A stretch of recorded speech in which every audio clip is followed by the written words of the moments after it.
नमस्कार दोस्तों, health job study में एक बार फिर से आप सबका बहुत बहुत स्वागत करता हूं। आज के इस वीडियो से है दोस्तों, हम लोग एक नए चैप्टर की शुरुआत करने वाले हैं। आरआरबी 2024 के जो हेल्थ एंड मलेरिया इंस्पेक्टर का जो सिलेबस है उसके अनुसार आज हम लोग इन्वायरमेंटल सैनिटेशन का प्रारंभ करने वाले हैं। और इन्वायरमेंटल सैनिटेशन का जो फर्स्ट चैप्टर है वो हम लोग वायु यानी कि एयर के रूप में शुरुआत करने वाले हैं। तो आज के वीडियो को स्टार्ट करते हैं विदाउट एनी फर्दर डिले। और फर्स्ट हम लोग देखते हैं कि वायु क्या है। वायु हवा गैसों का मिश्रण है जिसमें नाइट्रोजन 78%, ऑक्सीजन 21%, ऑर्गन 0.9% और अदर गैसेस जो होते हैं 0.1% होती है। इस तरह से गैसों के 100% मिश्रण से हवा बनती है जिसका कोई भी रंग नहीं होता और यह सभी दिशाओं में अपने प्रभाव डालती है। वायु और हवा में क्या अंतर है ये भी हम लोग जान लेते हैं। वायु पृथ्वी का वायुमंडल है जो हमारे आसपास कई गैसों और धूलकणों का मिश्रण होती है। वहीं दूसरी तरफ हवा कुछ नहीं बल्कि वायु का घुमाव है जो अलग अलग बिंदुओं पर अलग अलग वेग से बहती है। अब दोस्तों यहाँ पे कुछ बच्चों वाली चीज़ें हम लोग को देखने को मिल सकती है स्टार्टिंग में। जैसे कि आप सभी को पता है मैं स्टार्टिंग बेस से करता हूँ, तो बेस से शुरुआत होने पे ये कुछ बच्चों जैसी आप लोगों को लग सकती है, लेकिन आगे चल के इसमें बहुत ही अच्छी अच्छी पॉइंट्स मैं आप लोगों को बताऊंगा। तो आप लोग वीडियो पर अंत तक बने रहिएगा और स्किप नहीं कीजिएगा। नेक्स्ट हम लोग देखते हैं कि वायु की आवश्यकता हमें क्यों पड़ती है। तो एक बार मैं इसको फिर से रिपीट कर दे रहा हूँ दोस्तों कि वायु और हवा में क्या अंतर है।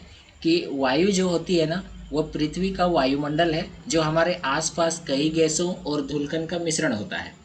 वहीं दूसरी तरफ अगर हवा के बारे में हम लोग बात करें तो हवा कुछ नहीं होता है बल्कि वायु का एक घुमाव जो होता है उसको हम लोग हवा बोलते हैं, जो अलग अलग बिंदु पर अलग अलग वेग से रफ्तार से वे बहते रहती है। अब वायु की आवश्यकता क्यों होती है। वायु सजीवों के लिए काफ़ी ज़्यादा आवश्यक है। वायु जिसमें हम सांस लेते हैं रंगहीन एवं पारदर्शी होने के कारण हमें दिखाई नहीं देती। पृथ्वी पर वायु के कारण ही जीवन संभव है, अन्यथा पृथ्वी भी सौरमंडल के अन्य ग्रहों की तरह निर्जीव होती।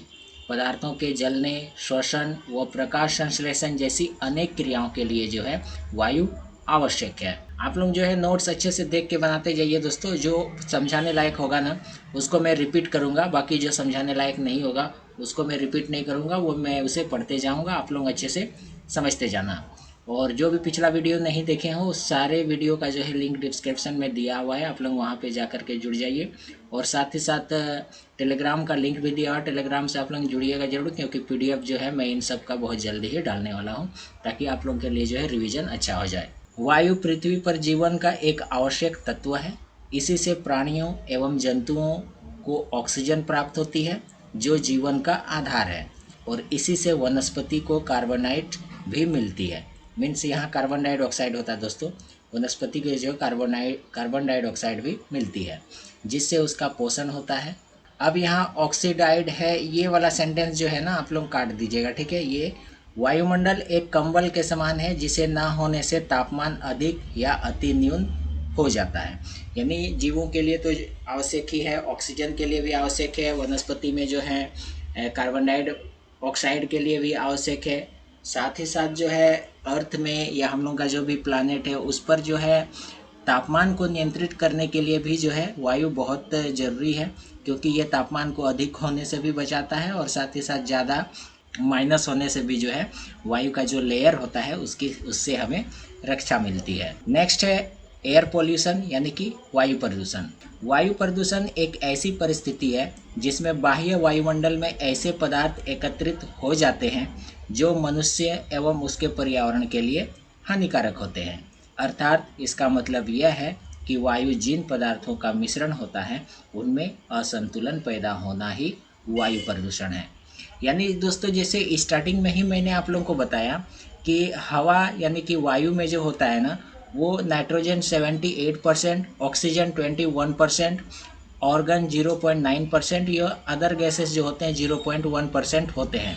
अब इनमें जो भी क्वांटिटी जितनी परसेंट है इसमें से अगर किसी में भी ऊपर नीचे हो जाता है, मान लीजिए नाइट्रोजन का जो परसेंटेज बढ़ गया तो ऑक्सीजन का घट गया, या फिर आर्गन का बढ़ गया, या फिर अदर गैसेस के बढ़ गए या घट गए, तो इस तरीके से अगर इनके परसेंटेज क्वांटिटी में जो है अप डाउन होता है तो वो वही चीज़ जो है क्या होता है, हमारा एयर पोल्यूशन होता है, यानी कि वायु प्रदूषण होता है। यही बातें जो है इस सेंटेंस में दी गई हैं। अब देखते हैं वायु प्रदूषण के क्या कारण हो सकते हैं। इंडिया में बहुत सारे उद्योग और पावर प्लांट हैं जहां से दूषित धुओं का उत्सर्जन होता है और धुआं हवा में मिलकर हवा को प्रदूषित करता है। यही कारण है कि पावर प्लांट और उद्योगों के कारण अत्यधिक मात्रा में वायु प्रदूषण होता है। पहला तो है कि फैक्ट्रियां जो हैं बहुत सारी हैं भारत में, और फैक्ट्रियों से जो भी धुएं निकलते हैं तो धुओं में जो है कई हानिकारक गैसेस होते हैं जो वायु को जो है प्रदूषित कर देते हैं। तो पहला रीजन तो ये है। दूसरा है कि वाहनों का इस्तेमाल करने से गाड़ियों से निकलने वाले दूषित धुआं भी जो है क्या करता है, वायु का प्रदूषण फैलाता है। कारखाने और फैक्ट्रियों की चिमनियों से लगातार भारी मात्रा में कार्बन मोनोऑक्साइड एवं अन्य रासायनिक धुएं का उत्सर्जन होता है जो वायु प्रदूषण को बढ़ावा देता है। अब दोस्तों यहाँ पे गैसेस की जो भी नाम मैं बोलूँगा ना, तो उन सभी का जो है आप लोग अच्छे से याद रखिएगा कि जैसे यहाँ पे दिया हुआ है कि कारखानों और फैक्ट्रियों की चिमनियों से लगातार जो है कार्बन मोनोऑक्साइड व अन्य रासायनिक धुएं उत्सर्जित होते हैं। तो जैसे कार्बन मोनोऑक्साइड यहाँ पे दिया हुआ है, तो इस टाइप से जो भी सेंटेंस होते हैं ना, उन सभी को जो है आप लोग अच्छे से फोकस कीजिएगा। नेक्स्ट हम लोग देखते हैं कि ज्वालामुखी का फटना, जैसे कि लावा एवं विभिन्न तरह के गैस इत्यादि निकलते हैं, ये भी वायु प्रदूषण का एक कारण होता है। जंगलों में आग लग जाना, ये भी वायु प्रदूषण का कारण है। कई बार जो है अधिक तेज हवाओं के चलने की वजह से जो है जंगलों में आग लग जाती है, और जब जंगलों में आग लगती है तो फिर वो बुझने का नाम नहीं लेती, वो काफ़ी विकराल रूप जो है धारण कर लेती है। तो ये भी जो है वायु प्रदूषण का एक कारक है। फ्रिज, एसी से निकलने वाले जो क्लोरोफ्लोरोकार्बन होते हैं, ये भी वायु प्रदूषण का एक कारक है। ठीक है, अब यहाँ ध्यान दीजिए कि फ्रिज और एसी से कौन से गैसेस निकलते हैं, तो क्लोरोफ्लोरोकार्बन। ये सारी बातें जो हैं आप लोग अलग से एक नोट्स भी बना सकते हैं या याद रखने का प्रयास आप लोग अच्छे से कर सकते हैं। तो ये कुछ रीजन्स थे जो कि वायु प्रदूषण का एक मुख्य कारक के रूप में माना गया है। अब देखते हैं कि वातावरण पर वायु प्रदूषण का क्या प्रभाव पड़ता है, यानी हमारे इन्वायरमेंट पर जो है एयर पोल्यूटेड हो जाने की वजह से क्या हो सकता है। तो वायु प्रदूषण के कारण सामान्य ताप में वृद्धि होती है कि नहीं। ग्लोबल वार्मिंग या ऐसे भी अभी कुछ दिनों से जो है, कुछ सालों से देखने को मिलती है कि गर्मी के दिन में काफ़ी ज़्यादा गर्मी रहती है। तो इसका ये भी रीज़न है कि एयर जो है काफ़ी ज़्यादा पोल्यूटेड हो चुका है, जिसके वजह से जो उसका टेम्परेचर जो है गर्मी के दिनों में काफ़ी ज़्यादा बढ़ जाती है, या ठंडी के दिनों में भी काफ़ी ज़्यादा ठंडी हो सकती है। तो वायु प्रदूषण का सामान्य तापमान में वृद्धि हो जाता है। वातावरण में जो ग्रीन हाउस गैसेस होते हैं, जैसे ओजोन परत, ये घटती जा रही है, जिससे तापमान में, यानी जो ग्रीन हाउस गैसेस हैं, ग्रीन हाउस गैसेस जैसे ओजोन को माना गया है, तो ये जो है क्या होते हैं, वायु में अगर ज़्यादा पोल्यूशन फैल गया तो उसकी परत जो है वो क्षय होती है। तीसरा जो है, वातावरण में मौजूद प्रदूषकों के कारण मानव स्वास्थ्य पर गंभीर असर पड़ता है, और प्रदूषण के कारण लोगों को स्वास्थ्य संबंधित बीमारियां भी हो रही हैं। दूषित हवा में जाने से सांस लेने में परेशानी होती है, सीने में जकड़न होता है, आंखों में जलन जैसी समस्याएं जो है उत्पन्न हो जाती हैं। अब वायु प्रदूषण से हम लोग बचाव कैसे करें, ये कुछ छोटे बच्चों वाली क्लास वाली बातें हैं, सभी को पता होगा, लेकिन फिर भी जो है मैं आप लोगों को रिपीट कर देता हूं ताकि किसी तरीके का जो है कन्फ्यूजन आप लोगों में ना रहे। तो नेक्स्ट पॉइंट जो है हमारा, वो है वायु प्रदूषण से बचाव के उपाय। निजी वाहनों की जगह सार्वजनिक वाहनों का इस्तेमाल करें, क्योंकि सड़क पर जितनी कम गाड़ियां रहेंगी उतना कम प्रदूषण भी होगा। यानी कि यहाँ गाड़ी शेयर करने की बात की जा रही है कि यदि हम लोग खुद के गाड़ी को अपने एक एक गाड़ी लेकर के नहीं निकले, अगर कॉमन किसी एक गाड़ी से चले जाएं, तो जो भी प्रदूषण फैलने का रहेगा वो जो है कम हो जाएगी। वो बातें यहाँ पे साफ तौर पे बोली गई हैं कि जितनी कम गाड़ियाँ रहेंगी उतना कम प्रदूषण होगा। खैर आजकल तो दोस्तों डीजल पेट्रोल के अलावा इलेक्ट्रिक के व्हीकल्स भी आ गए हैं जो काफ़ी अच्छी हैं, जो बैटरी वाले वाहन होते हैं उनसे। अब सेकंड पॉइंट है कि हमारे दैनिक ज़रूरतों को पूरा करने के लिए इस्तेमाल होने वाली बिजली उत्पन्न करने के लिए जीवाश्म ईंधन का उपयोग किया जाता है। जीवाश्म ईंधन जैसे कि कोयला, है कि नहीं, कोयला का उपयोग किया जाता है। इससे निकलने वाला धुआं हमारे वातावरण के लिए बेहद खतरनाक होता है। इस तरह के प्रदूषण से बचने के लिए आपको सौर ऊर्जा का इस्तेमाल करना चाहिए, जिससे आपके पैसे भी बचेंगे और पर्यावरण को भी नुकसान नहीं होगा। यानी कि यहाँ बोल रहा है दोस्तों, बिजली उत्पादन के लिए जो भी तरीका हम लोग अपनाते हैं, जैसे कि कोयला से जो है थर्मल पावर प्लांट में काफ़ी ज़्यादा बिजली बनाया जाता है, तो उससे जो भी धुआं निकलते हैं ना, वो वायु में काफ़ी खतरनाक गैसेस फैलाते हैं और हमारे वातावरण को दूषित करते हैं। तो यहाँ पे वही चीज़ बोला गया कि उनका इस्तेमाल जो है हमें कम करना चाहिए। उसके जगह पे हम लोग जो पवन चक्की वाले बिजली होते हैं, या फिर जहाँ पानी से जो बिजली बनाई जाती है, ऐसी कुछ व्यवस्था ही हम लोग को अपनाई जानी चाहिए, ताकि जो है हम लोग का वायु पॉल्यूशन जो है, एयर पॉल्यूशन जो है, कम हो। नेक्स्ट पॉइंट है, घरों में सोलर पैनल लगवाने के साथ साथ आप सौर ऊर्जा पर चलने वाले वाहनों का भी इस्तेमाल कर सकते हैं। यानी कि पहली बात तो जो हम लोग ऊर्जा बिजली बनाते हैं कोयला से, उसका इस्तेमाल ना करके हम लोग सोलर सिस्टम का इस्तेमाल कर सकते हैं, सौर ऊर्जा का। उससे भी प्रदूषण तो कम होगा ही। और घर पे जो हम लोग डीजल या पेट्रोल से जो गाड़ियाँ हम लोग चलाते हैं, उसके जगह पे अगर बैटरी वाला या फिर सौर ऊर्जा वाला जो सोलर लगा के चलता है, वैसे वाले कुछ वाहनों का इस्तेमाल अगर हम लोग करने लगे तो वायु प्रदूषण जो है खुद ब खुद कम हो जाएगा। सौर ऊर्जा पर चलने वाली वाहनों से दूषित गैस उत्सर्जन भी समस्याएं नहीं होती हैं, और पर्यावरण के लिए भी साइकिल के बाद सोलर वाहन ही सबसे ज़्यादा फायदेमंद होता है। अपने बगीचे की सूखी पत्तियों को जलाने की जगह उन्हें खाद बनाकर बगीचे में इस्तेमाल करें। यानी कि पत्तियों को जब हम जलाते हैं तो उससे धुएँ निकलते हैं, तो उसको जलाना नहीं चाहिए, उसका हम लोग खाद का ही रूप में इस्तेमाल कर सकते हैं। यानी कोई गड्ढे वगैरह खोद करके जो है उसे हम लोग सड़ा गला सकते हैं और बाद में उसे खाद के रूप में इस्तेमाल किया जा सकता है, जैविक खाद के रूप में। नेक्स्ट पॉइंट जो है, केंद्र या राज्य सरकारों को पर्यावरण संरक्षण से संबंधित कानून बनाने चाहिए, ताकि ज़्यादा से ज़्यादा जनता प्रदूषण की समस्या को गंभीरता से ले सके और वायु प्रदूषण का निवारण हो सके। तो ये कुछ पॉइंट्स है कि जिससे हम लोग एयर पॉल्यूशन से जो है बच सकते हैं। अब हम लोग यहाँ पे देखते हैं नेक्स्ट पॉइंट, वो हमारा है ग्रीन हाउस गैसेस क्या है। ग्रीन हाउस प्रभाव यानी कि ग्रीन हाउस इफेक्ट वो क्या है? एक प्राकृतिक प्रक्रिया है जिसके द्वारा किसी ग्रह या उपग्रह के वातावरण में मौजूद कुछ गैसें वातावरण के तापमान को अपेक्षाकृत अधिक बनाने में मदद करती हैं। ग्रीन हाउस गैसों में कार्बन डाइऑक्साइड, जलवाष्प, मीथेन इत्यादि शामिल होते हैं। अब ग्रीन हाउस इफेक्ट यहाँ पे बताया गया दोस्तों, ये एक ऐसी प्रक्रिया होती है ना, जिसमें कोई भी प्लानेट हो, ग्रह हो या उपग्रह हो, उसका जो भी मौजूदा तापमान होता है, वो मौजूदा तापमान को जो है वो बनाए रखने में मदद करता है। यानी कि जो भी उस ग्रह के लिए सूटेबल होगा, अच्छा होगा, जितनी क्वांटिटी में, जितनी परसेंटेज में, वो ग्रीन हाउस गैसेस या ग्रीन हाउस इफेक्ट जो है उसे अच्छे ढंग से बैलेंस करके रखता है। मीन्स ऑफ कि उस ग्रह के तापमान को गैसों के माध्यम से वो संतुलन में बनाए रखता है। यही हमारा क्या होता है, ग्रीन हाउस प्रभाव कहलाता है। ग्लोबल वार्मिंग, वायुमंडल में ग्रीन हाउस गैसों जैसे कि मीथेन, कार्बन डाइऑक्साइड या फिर क्लोरोफ्लोरोकार्बन के बढ़ने के कारण पृथ्वी के औसत तापमान में होने वाली बढ़ोतरी को ग्लोबल वार्मिंग कहते हैं। इसकी वजह से जलवायु परिवर्तन भी होता है। ग्लोबल वार्मिंग क्या है? तो ग्लोबल वार्मिंग में जो ग्रीन हाउस गैसेस होते हैं जैसे कि मीथेन, कार्बन डाइऑक्साइड, क्लोरोफ्लोरोकार्बन, इनके बढ़ने से क्या होता है कि जो पृथ्वी का तापमान है, हम अपने ही प्लैनेट का एग्जांपल ले रहे हैं कि जो पृथ्वी का तापमान जो है ना, इन गैसों के बढ़ने की वजह से टेम्परेचर भी बढ़ जाता है।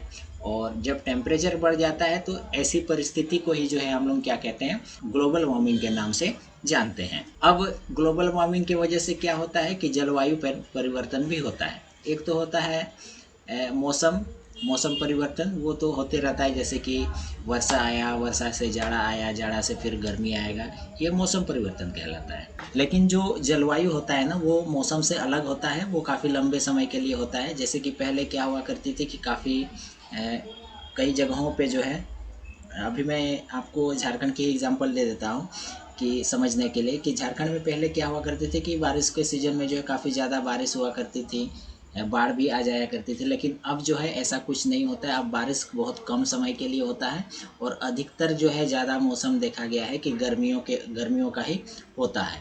लेकिन पहले ऐसा नहीं होता था, पहले जो है बारिशें भी हुआ करती थी, गर्मी भी होती थी और जाड़ा भी जो है सब बैलेंस में होता था। तो अब क्या हो गया है कि यहाँ का क्लाइमेट ही, यहाँ का जो इन्वायरमेंट है वो चेंज हो गया है। वेदर तो यहाँ पे चेंज होता ही है, लेकिन वेदर के साथ साथ यहाँ का जो जलवायु, जिसको क्लाइमेट बोलते हैं, वही चेंज हो गया है।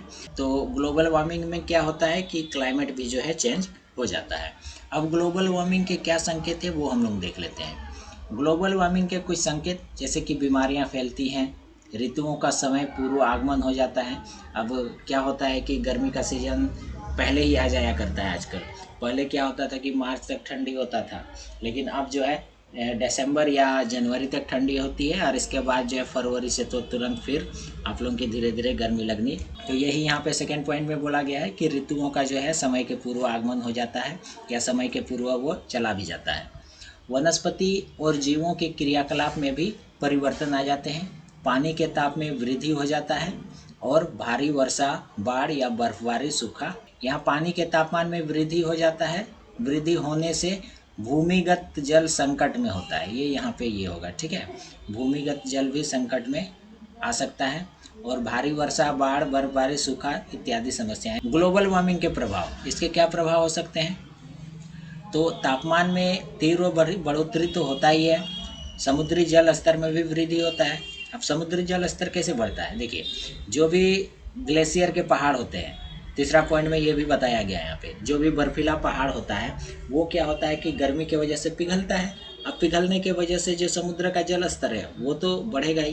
तो वही बातें यहाँ सेकंड पॉइंट में दी गई है कि समुद्री का जल स्तर में बढ़ोतरी होता है।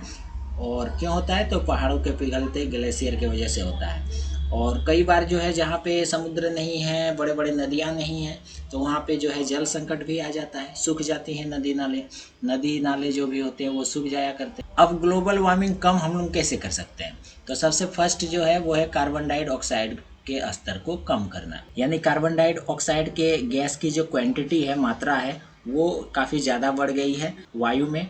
तो उसको क्या करते हैं कि हम लोग कम कर सकते हैं और कम करने के बाद ही जो है वो धीरे धीरे ग्लोबल वार्मिंग को हम लोग कम कर सकते हैं।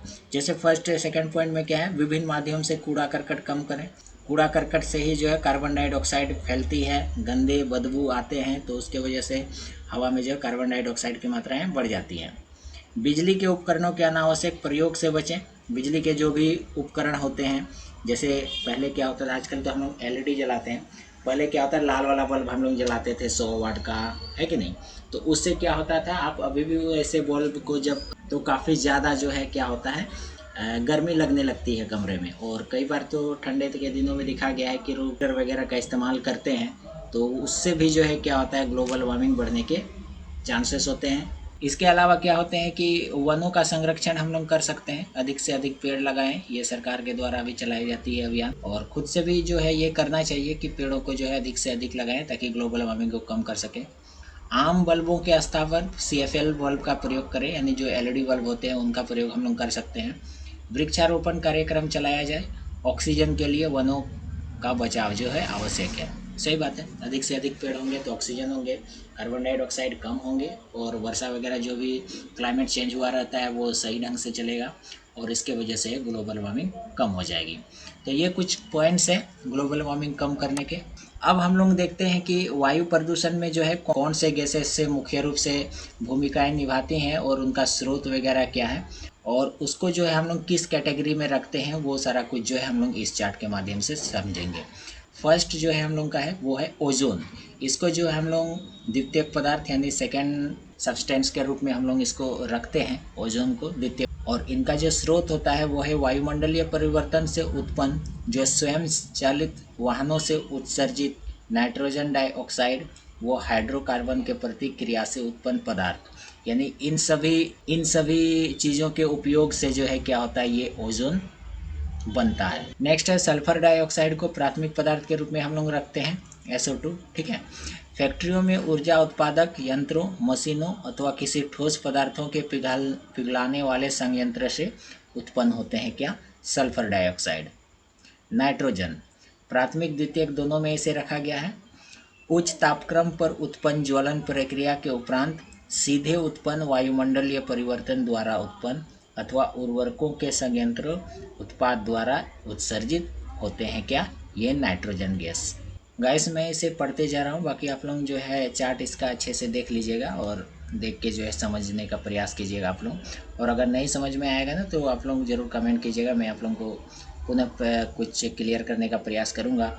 और साथ ही साथ टेलीग्राम पर भी आप लोग जुड़िए, उसमें जो है चैट हम लोग अच्छे से बात कर सकते हैं। नेक्स्ट है हाइड्रोजन फ्लोराइड। ये प्राथमिक पदार्थ उत्पन्न के रूप में रखा गया है जो कि सुपर फास्फेट एल्युमिनियम गलन के दौरान जो है ये गैस उत्पन्न होती है। अब ये जो सारे जो है ना बहुत इम्पोर्टेंट है कि सल्फर डाइऑक्साइड जो है किस कैटेगरी में आते हैं, प्राथमिक, द्वितीयक, तृतीयक, इस टाइप से क्वेश्चंस हो सकते हैं। या सल्फर डाइऑक्साइड जो है किससे उत्पन्न होता है, तो फैक्ट्रियों में ऊर्जा उत्पादक यंत्रों के बनाने से अथवा मशीनों या किसी ठोस पदार्थों को पिघलाने वाले जो फैक्ट्री होते हैं वहाँ से सल्फर डाइऑक्साइड उत्पन्न होता है। ये सारे क्वेश्चन इधर उधर से आप लोगों को पूछा जा सकता है, तो आप लोग इसको जो है अच्छे से ध्यान से चार्ट को देखिएगा और बनाइएगा। नेक्स्ट है इथिलीन। ये प्राथमिक पदार्थ के रूप में है और ज्वलनशील प्रक्रिया अथवा प्राकृतिक उत्पाद से भी जो है ये उत्पन्न होती है। नाइट्रस ऑक्साइड प्राथमिक पदार्थ के रूप में है, ज्वलनशील प्रक्रिया या प्राकृतिक उत्पाद के वजह से ये जो है नाइट्रोजन गैस उत्पन्न होते हैं। अब क्लोरीन प्राथमिक पदार्थ होते हैं, ये द्रव के बहाव या निर्माण से उत्पन्न द्रव के वजह से उत्पन्न होते हैं। हाइड्रोजन क्लोराइड प्राथमिक पदार्थ है, प्लास्टिक पदार्थों के ज्वलन से जो है ये हाइड्रोजन क्लोराइड उत्पन्न होते हैं। इसके अलावा विषैला पदार्थ है, जैसे इसे भी विषैला पदार्थ जो होते हैं उनको भी फर्स्ट कैटेगरी में रखा गया है। और पिघलन एवं ज्वलन की प्रक्रिया से जो है ये विषैला पदार्थ उत्पन्न हो सकते हैं। अमोनिया प्राथमिक पदार्थ है, प्राकृतिक रूप से उत्पन्न अथवा चारे समुच्चय के सड़न से पैदा होते हैं। सल्फेट द्वितीयक पदार्थ के रूप में है, यह सल्फर डाइऑक्साइड के परिवर्तन से उत्पन्न होता है। हाइड्रोजन फेराऑक्साइड प्राथमिक पदार्थ है, ये अखबार पेपर उत्पादन वाले जो मशीन्स होते हैं उन मशीनों से जो है ये उत्पन्न होते हैं। नाइट्रेट द्वितीयक पदार्थ है, प्राकृतिक रूप से उत्पन्न ज्वलनशील प्रक्रिया से उत्पन्न होते हैं। प्राकृतिक रूप से उत्पन्न यानी प्राकृतिक रूप से जो भी ज्वलनशील प्रक्रियाएं होती हैं, जैसे कि जंगलों में आग लग जाना या फिर हम लोग भी जो आग जलाते हैं, जो भी ज्वलनशील प्रक्रिया होती है उनमें जो है ये नाइट्रेट भी उत्पन्न होता है। कार्बन डाइऑक्साइड प्राथमिक पदार्थ है और ये वायुमंडलीय परिवर्तन से उत्पन्न हो सकता है या स्वचालित वाहनों से निकले जो नाइट्रोजन ऑक्साइड गैस होते हैं, हाइड्रोकार्बन होते हैं, इन सभी से जो है क्या होता है कार्बन डाइऑक्साइड उत्पन्न होते हैं। तो ये चार्ट आप लोग एक बार फिर से बहुत ही ज़्यादा इम्पोर्टेंट है। मेरा उद्देश्य बस इतना है कि आप लोगों को जो है सिलेबस के अनुसार नोट्स प्रोवाइड कराना है, और बाकी अगर आप लोगों को समझ में नहीं आ रही है तो इसके बारे में गूगल बाबा से और अधिक मदद आप लोग ले सकते हैं। नेक्स्ट देखते हैं हम लोग ह्यूमिडिटी यानी कि आर्द्रता। वायु में हमेशा जल वाष्प उपस्थित रहती है, वायु में उपस्थित जल वाष्प की मात्रा को ही हम लोग आर्द्रता कहते हैं। वातावरण में वायु के प्रति एकांक आयतन में उपस्थित जल वाष्प यानी कि वायु में जो भी जल वाष्प की मात्रा होती है वही चीज़ जो है हम लोग की आर्द्रता होती है। या यहाँ पे क्वांटिटी के हिसाब से भी डेफिनेशन दिया गया है कि वायु में प्रति एकांक आयतन में जल वाष्प की मात्रा होती है, उसे हम लोग ह्यूमिडिटी या आर्द्रता बोल सकते हैं। नेक्स्ट हम लोग देखते हैं रेडिएशन यानी कि विकिरण, जिसको हम लोग बोलते हैं। और विकिरण यानी कि रेडिएशन ऊर्जा का एक रूप है जो तरंगों के रूप में उत्सर्जित होता है। विकिरण यानी रेडिएशन ऊर्जा का एक रूप है जो तरंगों के रूप में उत्सर्जित होता है। इस परिभाषा के अंतर्गत विकिरण में साधारण दृश्य प्रकाश किरणें, अवरक्त प्रकाश किरणें जिसको टीवी के रिमोट से उत्सर्जित बोल सकते हैं, या फिर रेडियो तरंग जो मोबाइल वाले होते हैं, या फिर रेडियो टीवी द्वारा प्रयुक्त पराबैंगनी किरणें जैसे कि एक्सरे आदि सम्मिलित की जाती हैं।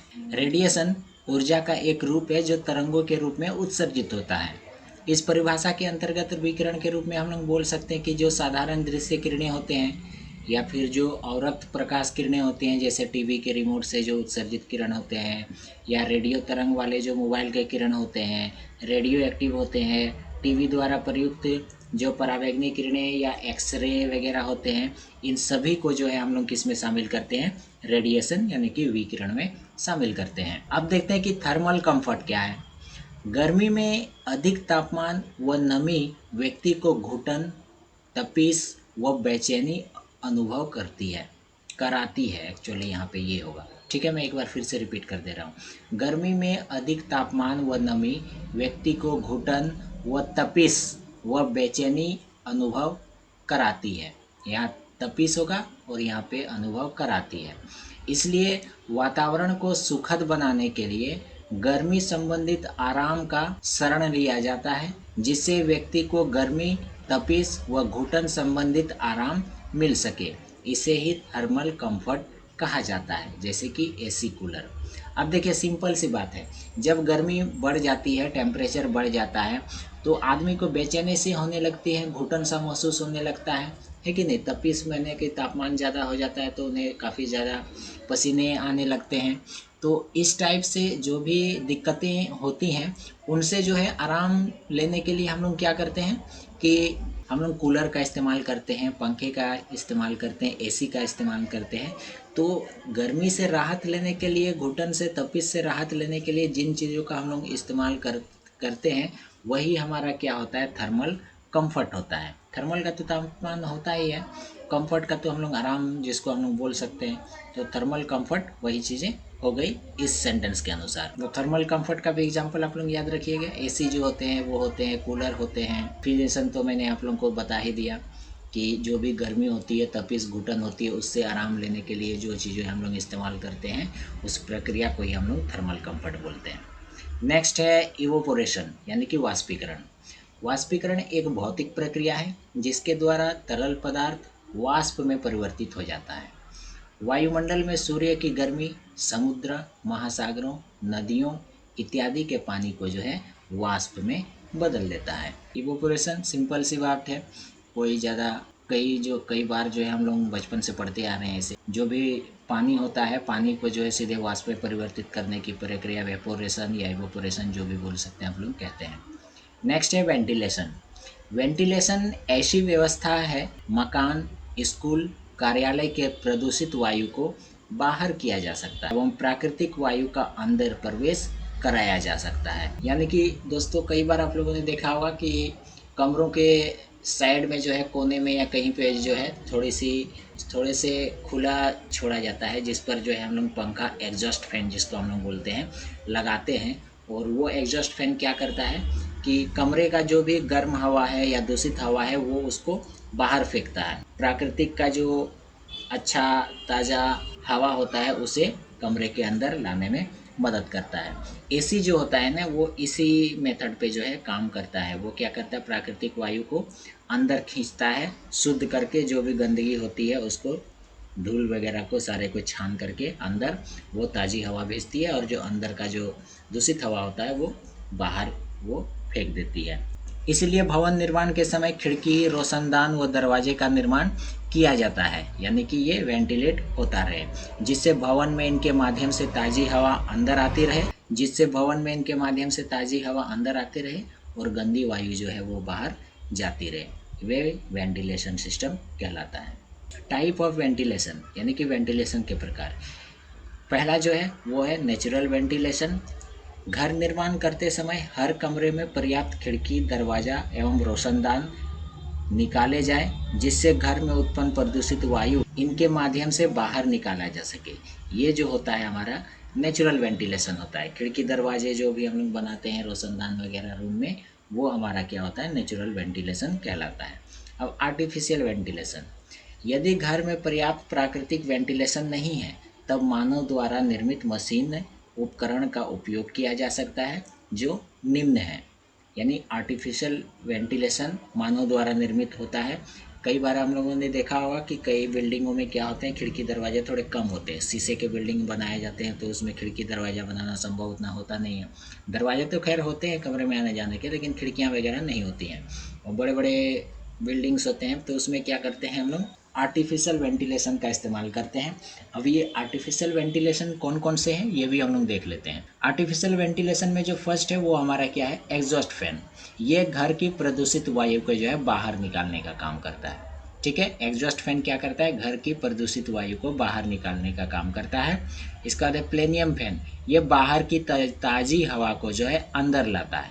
एग्जॉस्ट फैन बाहर अंदर की हवा को जो है बाहर निकालती है, और जो प्लेनियम फैन है वो क्या करता है, ताज़ी हवा को कमरे के अंदर लाता है। अब इसके अलावा क्या है, बैलेंस वेंटिलेशन भी होता है। इसमें इसके द्वारा ताज़ी हवा अंदर जाती है और गंदी हवा कमरे से बाहर जाती है। तो आर्टिफिशियल वेंटिलेशन को अगर हम लोग देखें तो इसे हम लोग जो है मूल रूप से 3 तरीके से हम लोग मान सकते हैं, या 3 कैटेगरी के मान सकते हैं: एग्जॉस्ट फैन, प्लेनियम फैन और बैलेंस वेंटिलेशन जो होता है ना, जैसे कि एसी, ये जो होता है ना बैलेंस वेंटिलेशन पे काम करता है। ठीक है, एयर कंडीशन जो भी हम लोग लगाते हैं वो बैलेंस वेंटिलेशन पे काम करता है। बाकी एग्जॉस्ट फैन और प्लेनियम फैन तो आप लोग समझ ही पा रहे हो। नेक्स्ट जो है हमारा, वो है हमारा नॉइज़ पोल्यूशन, यानी कि ध्वनि प्रदूषण। ध्वनि प्रदूषण वो प्रदूषण है जो पर्याप्त अवांछित ध्वनि के कारण उत्पन्न होता है।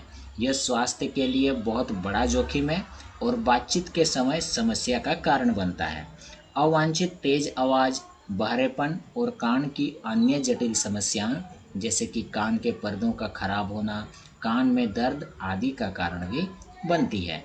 नॉइज़ पोल्यूशन को हम लोग ध्वनि प्रदूषण के नाम से भी जानते हैं। और ये ध्वनि प्रदूषण जो भी हम लोग आवाज़ सुनते हैं ना, जैसे कि मैं आप लोगों को लाइव सुना रहा हूँ ट्रेन की आवाज़। अब ये क्या करती है, ट्रेन की आवाज़ हमें जो है इरिटेट करती है।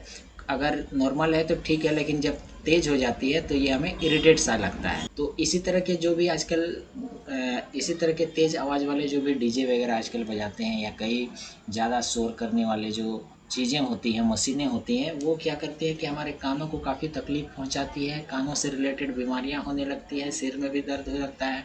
हम लोग जो भी काम करते हैं उस काम में जो है क्या करता है, ये नॉइज़ पोल्यूशन हमें बाधित करता है, रोकता है, अवरोध उत्पन्न करता है। एयर पोल्यूशन तो होता ही है, साथ ही साथ ये नॉइज़ पोल्यूशन भी जो है वो हमारे लिए काफ़ी डेंजरस होता है। अब सोर्सेस ऑफ नॉइज़ पोल्यूशन हम लोग देख सकते हैं, या कि ध्वनि प्रदूषण के क्या स्रोत होते हैं।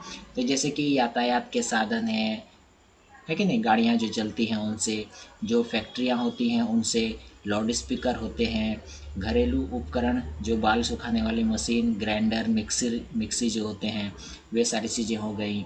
दूरदर्शन हो गए, स्टेरियो जो बजाते हैं बड़े बड़े स्पीकर लोग, vacuum cleaner, air conditioner, cooler, वाद्य यंत्र। जो पालतू कुत्ते होते हैं वे भी भौं भौं करके जो है हमें कभी परेशान करते हैं। तो ये सारी चीज़ें जो होती है ना, ये ध्वनि प्रदूषण के कारणों से होती है। और ये सारी चीज़ें जो होती है ना, ये ध्वनि प्रदूषण होती है। और कुत्ते जो होते हैं वे भी भौंक करके जो है हमें काफ़ी ज़्यादा कभी कभी इरिटेट करते हैं, तो उसे भी जो है ध्वनि नॉइज़ पोल्यूशन में हम लोग मान सकते हैं। नेक्स्ट है ध्वनि प्रदूषण के प्रभाव। क्या प्रभाव होते हैं इनके?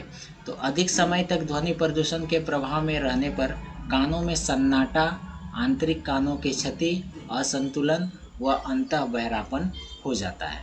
कहीं पे बहुत ज़्यादा शोर रहता है, कुछ मिनटों या घंटों तक रहिए, फिर वहाँ से अचानक से जो है आप कहीं शांत वाले एरिया पे चले जाइए, तो आप लोगों को देखिएगा वहाँ पे बहुत अच्छा सन्नाटा टाइप का लगेगा कि अरे भाई कोई है कि नहीं इस दुनिया में। तो इस टाइप के होते हैं कि जो काफ़ी शोर वाले इलाका में हमेशा रहते हैं ना, तो उनको ये समस्या उत्पन्न हो जाती है कि कानों में सन्नाटा सा छा जाता है, या फिर जो अंदरूनी कानों के जो भी चीज़ें होती हैं वो ख़राब होने लगती हैं, असंतुलन होने लगता है, आंतरिक बहरापन हो जाता है। ये सारी चीज़ें जो है नॉइज़ पोल्यूशन के कारण होती हैं। इसकी वजह से थकान, अनिद्रा, क्रोध, गलतियाँ, अव्यवहारिक आचरण, दृष्टिगत, ये सभी चीज़ें भी हो सकती है। या चक्कर आना, डायस्टोलिक ब्लड प्रेशर में बढ़ोतरी इत्यादि भी हो सकते हैं, है कि नहीं। सिस्टोलिक और डायस्टोलिक 2 प्रकार के होते हैं ना। सिस्टोलिक जो ऊपर होता है, जैसे 120/80 होता है ना नॉर्मल ब्लड प्रेशर, तो जो 80 वाला सिस्टम है, जो 80 वाला जो डायस्टोलिक होता है, उस पर जो है ये नॉइज़ पोल्यूशन के कारण वो बढ़ जाता है। नेक्स्ट है ध्वनि प्रदूषण की वजह से एड्रेनलिन रक्त संचार में पहुंचने लगता है। लगातार एड्रेनलिन का बनना चिड़चिड़ापन, घबराहट, स्नायु ऊतकों में तनाव यानी सुनने वाले ऊतकों में तनाव, थकान, आवेश और चिंता का कारण भी बन सकती है। इसके अलावा जो है अनिद्रा, अति तनाव, यकृत रोग, व्यवहारिक तथा भावनात्मक दबाव, चक्कर आना, अति पसीना आना आदि लक्षण जो है इस पे पाए जाते हैं। मृत बच्चों का जन्म, कम वजन बच्चों का जन्म प्रायः एयरपोर्ट के नज़दीक रहने वाली महिलाओं में देखने को मिलता है। यानी कि जो भी एयरपोर्ट होते हैं ना, उसके नज़दीक में जो भी बच्चे महिलाएं होती हैं, उनके जो बच्चे होते हैं ना, कई बार मृत बच्चे जन्म ले लेते हैं या कई बार जो है कम वजन वाले बच्चे होते हैं। क्यों? क्योंकि जब वे प्रेगनेंसी के दौरान रहती है उस समय हमेशा हवाई जहाज़ आते जाते रहता है। हवाई जहाज़ का जो है वॉल्यूम होता है ना, वो काफ़ी ज़्यादा होता है और काफ़ी ज़्यादा होने की वजह से जो है ये सारी समस्याएं गर्भवती महिलाओं को सामना करनी पड़ती हैं। अगला पॉइंट है, लगातार होने वाले शोर से रक्त में कोलेस्ट्रॉल की मात्रा भी बढ़ जाती है, जिसकी वजह से रक्त वाहिकाएं संकुचित हो जाती हैं और परिणाम स्वरूप वह घातक बीमारी का शिकार हो जाती है। ये वाला जो होगा ना, ये घातक बीमारी होगा। ठीक है, यहाँ पे आप लोग इसे घातक बीमारी के तौर पर देखिएगा। ये वाला एक बार मैं फिर रिपीट कर दे रहा हूँ। लगातार होने वाले शोर से रक्त में कोलेस्ट्रॉल की मात्रा बढ़ जाती है, जिसकी वजह से रक्त वाहिकाएं संकुचित हो जाती हैं और वे घातक बीमारी का शिकार हो सकते हैं, जैसे कि हृदयघात यानी कि हार्ट अटैक। इतनी बड़ी समस्याएं भी उत्पन्न हो सकती हैं सिर्फ और सिर्फ ध्वनि प्रदूषण की वजह से। ध्वनि प्रदूषण की वजह से रक्त का बहाव उल्टी दिशा में, डाइजेस्टिव ऑर्गन, त्वचा, तो ये सारी गंभीर समस्याएं जो हैं दोस्तों ध्वनि प्रदूषण की वजह से हो सकती हैं। अब हम लोग देखते हैं कि हम इसे जो है रोकथाम कैसे कर सकते हैं। ध्वनि प्रदूषण को उसके उद्गम स्थान पर ही नियंत्रित करें, यानी कि जहाँ से उत्पन्न हो रही है वहीं पे उसको हम लोग क्या कर सकते हैं, नियंत्रित कर सकते हैं। जैसे डीजे में पूरा डिचुक डिचुक डिचुक पूरा धम धम बज रहा है, अब उसको कम कहाँ से करें? अपने घर से तो कम कर सकते नहीं है, जाके सीधे वहाँ पे वॉल्यूम कम कर सकते हैं डीजे का, है कि नहीं? तो वही चीज़ें यहाँ पे बोली गई हैं कि उसका जो भी उद्गम स्थान है वहाँ से उसको नियंत्रित करना है। शोर करने वाले भारी वाहनों का मार्ग बदलकर उन्हें शहरी सीमा से दूर रखें, जो आजकल इस्तेमाल किया जाता है बाईपास, तो वही बाईपास वाले स्थान का प्रयोग करना चाहिए।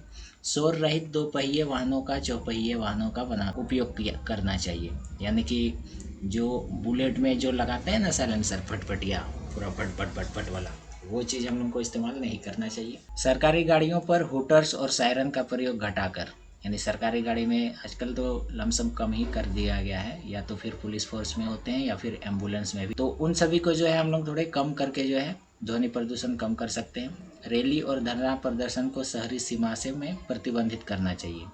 हमारी मांगे पूरी करो, फलना करो, ढिलाना करो, ये सारी चीज़ें जो है ना शहरों से दूर होनी चाहिए। इससे भी जो है ध्वनि प्रदूषण कम हो जाएगा। शोर करने वाले पटाखों का प्रयोग घटाकर, अब देखिए दीपावली आ रहा है कल परसों ही, तो इससे क्या हो जाएगा कि दीपावली फट फुट इधर उधर फोड़ते रहते हैं लोग, एंजॉय करते हैं। चलिए ठीक है, अच्छी बात है, लेकिन थोड़ा अगर कम कर सकते हैं तो हम लोग को कम करना चाहिए। इससे भी ध्वनि प्रदूषण कम होगा और वायु प्रदूषण भी कम होगा। धार्मिक स्थलों पर लाउड स्पीकर का प्रयोग कम करें।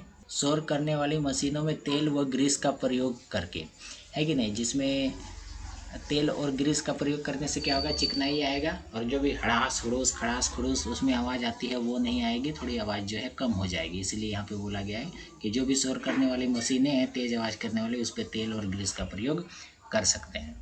वृक्षारोपण के द्वारा हम लोग ध्वनि प्रदूषण को कम करने में सहायक होते हैं, क्योंकि ये जो है ध्वनि को अवरुद्ध कर देते हैं, या फिर दीवार उठाकर भी ध्वनि प्रदूषण को हम लोग कम कर सकते हैं, या जो रूल्स एंड रेगुलेशंस है उसे बना करके भी जो है हम लोग ध्वनि प्रदूषण को कम कर सकते हैं। अब देखते हैं ध्वनि प्रदूषण का मापन, यानी मेजरमेंट ऑफ नॉइज पोल्यूशन। ये पॉइंट जो है बहुत ही इंपॉर्टेंट है, इसमें फिर सारणी वगैरह आएगा, आप लोग उस पर ध्यान दीजिएगा।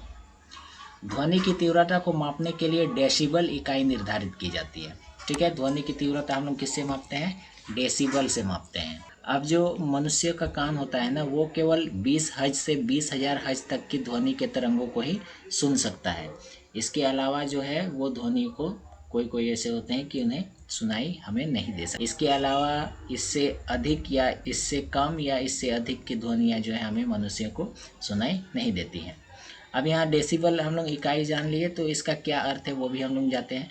जो डेसी का होता है ना, जो डेसी होता है उसका मीन्स 10 होता है, और जो बेल होते हैं उसका वैज्ञानिक ग्राहम बेल के नाम से बेल शब्द जो है लिया गया है। ठीक है, डेसी का अर्थ हो गया 10, और बेल जो है जो साइंटिस्ट जिन्होंने ये बताया था बेल, ग्राहम बेल, उनके नाम का जो है लास्ट टाइटल लिया गया है। कान की चिंतन श्रव्य ध्वनि शून्य स्तर से प्रारंभ होती है। यहाँ पे जो है ना नीचे दी गई तालिका में विभिन्न स्रोतों से निकलने वाली ध्वनि स्तर को हम लोग दर्शाए हैं, तो इसे भी ज़रा हम लोग देख लेते हैं। जैसे स्रोत श्वसन यानी सांस लेते हैं, उसका ध्वनि स्तर क्या होता है, तो 10 डेसिबल होता है। पत्तियों की सरसराहट, ये क्या होते हैं, ये भी 10 डेसिबल के होते हैं। फुसफुसाहट, जो हम लोग फुसफुस बात करते हैं, अरे आज चिकन खाएगा क्या, ऐसा कुछ अगर फुसफुसा के हम लोग बात करते हैं, कोशिश करते हैं, तो वो जो होता है 20 से 30 डेसिबल की होती है। जो लाइब्रेरी पुस्तकालय में जो पढ़ने की आवाज़ें या किताबों के पलटने की आवाज़ें आती हैं, वो 40 डेसिबल की होती है। शांत जो भोजनालय होता है, केवल खा रहा होता है लोग, ढांग ढूंग बर्तन सब नहीं कर रहा होता है, तो उसमें 50 डेसिबल की होती है। और नॉर्मल जब हम लोग बात करते हैं तो 55 टू 60 डेसिबल के होते हैं। जो तेज़ वर्षा होती है वे 55 टू 60 डेसिबल के होते हैं। और घर में जब हम लोग बहस कर रहे थे, मेरा बात नहीं सुनता है, जल्दी से दुकान जाओ, बिस्किट लाओ, खाने का मन किया, ऐसा कुछ भी हम लोग वार्तालाप करते हैं, घरेलू बहस, तो 55 टू 60 डेसिबल के होते हैं। स्वचालित वाहन जो घरेलू मशीनें होते हैं वे 90 डेसिबल के होते हैं। जो बस होते हैं 85 टू 90 होते हैं। रेलगाड़ी की सीटी, जो अभी कुछ देर पहले मैंने आप लोगों को सुनाई, ये 110 डेसिबल की होती है। तेज स्टेरियो जो होते हैं, तेज स्टेरियो जो स्पीकर होते हैं बजाते हैं हम लोग, वो 100 टू 115 डेसिबल तक होते हैं। ध्वनि विस्तारक यानी जिससे ध्वनि फैलाया जाता है, ये भी सायरन के जैसा ही समझा जा सकता है। सायरन जिसको हम बोल सकते हैं 150 का होता है, सायरन भी 150 डेसिबल का होता है। व्यावसायिक वायुयान जो होते हैं, हवाई जहाज, 120 टू 140 डेसिबल के होते हैं। और जो रॉकेट इंजन होता है 180 टू 195 डेसिबल का होता है। तो ये सारे इसके कुछ स्रोत हैं और उससे कितने डेसिबल के ध्वनि उत्पन्न होते हैं, वो उसका चार्ट है। आप लोग इसे जो है अच्छे से देख लीजिएगा एक बार फिर से। और टाइपिंग काफ़ी तेज़ी से हो जाती है, इधर उधर से जो है नोट्स तैयार की जाती है, तो हो सकता है दोस्तों कहीं कहीं पे मिस्टेक्स भी हो, तो उससे आप लोग टेंशन नहीं लेना है, गूगल बाबा की मदद लेना है। साथ ही साथ अगर आप लोगों को कहीं पे कुछ गलत लग रहा है तो कमेंट ज़रूर कर दीजिएगा आप लोग, ताकि जो भी वीडियो देख रहे होंगे उनको पता चल जाए और मुझे भी पता चल जाए कि हाँ यहाँ पे जो है रॉन्ग है, उसको हम सुधार सकें।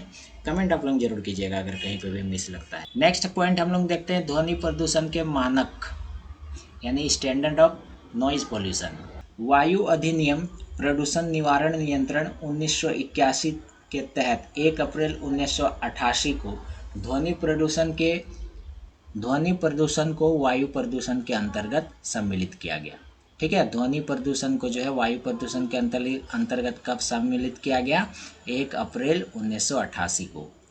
पर्यावरण नियम 1986 के नियम 3 के तहत भारतीय मानक संस्थान इंडियन स्टैंडर्ड इंस्टीट्यूट ने ध्वनि प्रदूषण के लिए कुछ आधारभूत मानक निर्धारित किए हैं।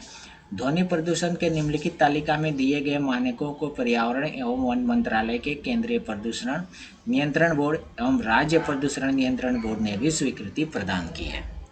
अब देखिए कि ये नियम कब लागू हुए, कौन से नियम के तहत है, ये भी जानना आप लोगों के लिए बहुत ज़रूरी है। तो इस सेंटेंस को जो है आप लोग वीडियो पॉज करके अच्छे से देख लीजिएगा। अब हम लोग देखते हैं जो भी इंडियन स्टैंडर्ड इंस्टीट्यूट है, उन्होंने जो है किनका ध्वनि जो है कितने स्तर तक रखने का हमें सलाह देती है, उस चीज़ को जो है हम लोग देख लेते हैं। ध्वनि प्रदूषण के मानक स्तर। औद्योगिक क्षेत्र, रात्रि के 9 बजे तक जो है, सुबह से रात्रि के 9 बजे तक हम लोग 75 डेसिबल तक का इस्तेमाल कर सकते हैं। और रात्रि के 9 बजे से सुबह 6 बजे तक जो है 70 से जो है ऊपर नहीं होनी चाहिए। जो व्यावसायिक क्षेत्र है उसमें दिन से रात के 9 बजे तक 65 तक, और रात्रि के 9 बजे से सुबह 6 तक जो है हम लोग 55 डेसिबल तक इस्तेमाल कर सकते हैं। नेक्स्ट जो है आवासीय क्षेत्र है, इसमें 55 डेसिबल सुबह से रात्रि के 9 बजे तक, और रात्रि के 9 बजे से सुबह 6 बजे तक जो है 45 डेसिबल का हम लोग इस्तेमाल कर सकते हैं। जो शांत क्षेत्र होता है वहाँ पे हम लोग अधिक से अधिक 50 डेसिबल दिन के समय, और रात्रि के समय अधिक से अधिक 40 डेसिबल का ही इस्तेमाल कर सकते हैं। तो ये कुछ मानक स्तर जो है हमारे लिए तय की गई है कि इतने समय से इतने बजे तक जो है इन क्षेत्रों में जो है इतने डेसिबल तक ही हम लोग इस्तेमाल कर सकते, उससे ऊपर के ध्वनि या उससे कम के ध्वनि का इस्तेमाल हम लोग नहीं कर सकते। शांत क्षेत्र में अस्पताल, शिक्षा संस्थान, न्यायालय आदि के चारों तरफ 100 मीटर तक ठीक है, 100 मीटर तक का क्षेत्रफल सम्मिलित है। यानी यहाँ पे जो शांत क्षेत्र है ना, शांत क्षेत्र 50 to 40 डेसिबल, इससे अधिक हम लोग इस्तेमाल नहीं कर सकते। तो इन्हीं शांत क्षेत्र का एग्जाम्पल जो है यहाँ पे बताया गया है कि शांत क्षेत्र कौन कौन होते हैं। तो अस्पताल, शिक्षा संस्थान, न्यायालय, इनके 100 मीटर तक जो है हम लोग इससे अधिक का इस्तेमाल नहीं कर सकते। ध्वनि प्रदूषण के मानक आंतरिक यानी कि इंडोर व आउटडोर क्षेत्रों के लिए भी अलग अलग होते हैं, जो निम्नलिखित तालिकाओं द्वारा स्पष्ट है। यानी कि आंतरिक इंडोर में हम लोग कितने बजा सकते हैं और आउटडोर में है कितना वॉल्यूम हम लोग रख सकते हैं, वो मानक जो है यहाँ पे तैयार दी गई हैं। जैसे फर्स्ट जो है आवासीय क्षेत्र में स्वीकृत बाह्य ध्वनि स्तर, ठीक है, बाह्य आउटडोर वाले क्षेत्र में ध्वनि स्तर। ग्रामीण क्षेत्र में जो हम लोग 25 to 35 डेसिबल, उपनगरीय में 30 to 40, नगरीय आवासीय में 35 to 40, नगरीय आवासीय व व्यावसायिक में 40 to 45, नगरीय सामान्य में जो है 45 to 50 एंड जो औद्योगिक क्षेत्र होते हैं 50 to 60 डेसिबल ध्वनि स्तर हम लोग इस्तेमाल कर सकते हैं। इसके अलावा यहाँ पे दिया गया है कि विभिन्न भवनों में आंतरिक जो है आंतरिक ध्वनि स्तर हम लोग कितने रख सकते हैं।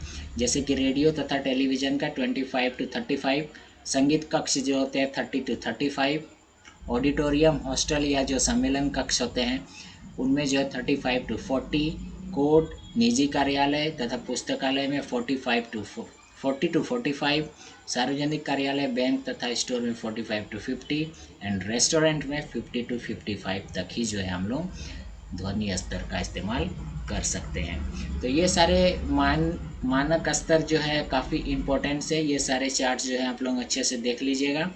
और दोस्तों इसके बारे में और अगर कुछ ज़्यादा अधिक जानकारी मैं देखता हूँ, अगर होता है तो एक और वीडियो मैं बना दूंगा इसी चैप्टर पे। अगर ज़रूरत महसूस हुई तो आप लोग कमेंट में ज़रूर बताइएगा कि आप लोगों को इसी का पार्ट 2 चाहिए या फिर नेक्स्ट चैप्टर डायरेक्ट मैं जो है स्टार्ट करूं अगला वाटर। जैसे भी होगा आप लोग कमेंट करिएगा। तो नेक्स्ट चैप्टर जो है आप लोगों के लिए बहुत ही जल्द मैं लेकर के आऊँगा। MCQ का आप लोग टेंशन मत लीजिए, मार्च 25 में जो है आप लोगों की एग्ज़ाम है, तो उससे 1-2 महीने पहले से या उससे भी पहले से जो है हम लोग जो है MCQ भी चालू कर देंगे। तो आप लोग जो है चैनल पर हमेशा बने रहिएगा।